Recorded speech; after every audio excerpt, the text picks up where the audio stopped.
the Château, the first trace for the Château is the 18th century, where Mr. Hourtin and Mr. Ducasse did own some vines over there. And my family I did buy it with my wife in 1975. And since then, my wife and myself, we are the winemakers and the owner of the Château Hourtin-Ducasse.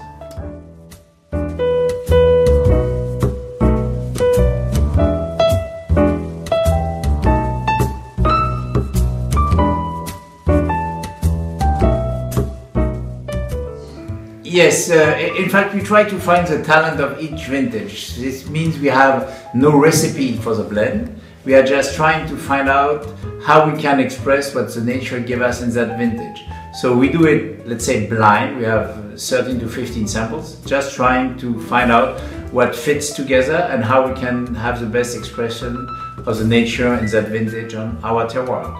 It usually takes 3 to 5 sessions of 4 hours.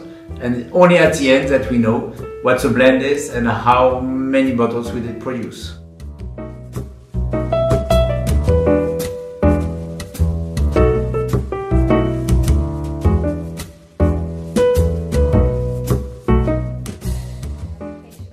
Well, we started 15 years ago with the meaning that the better health our ground will have, the better the wines will be. So we are looking for anything that can help us keep our ground lively and improve the quality of the wine. So for example, to remove the bad herbs, we use oat that grows in between the vines. And the oat, so we don't need any chemicals. And in the winter, we put the oat back into the ground so that the energy we did take, we bring it back to the ground.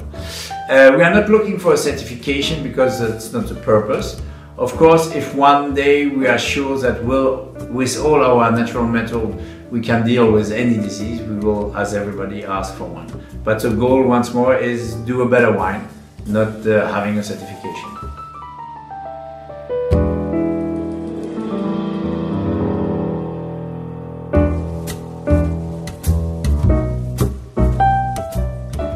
Well, we had problems with the grapes in 2012, and at the end of August we found out, I had the feeling that we would not have enough quality in our grapes in order to make Château Hourtin-Ducasse 2012 at the quality level we request. So we decided to harvest on the ground for the red wine and not to produce any in 2012. We did harvest a little bit earlier to do the rosé, we usually do, but for the red we didn't at all bring the grapes in.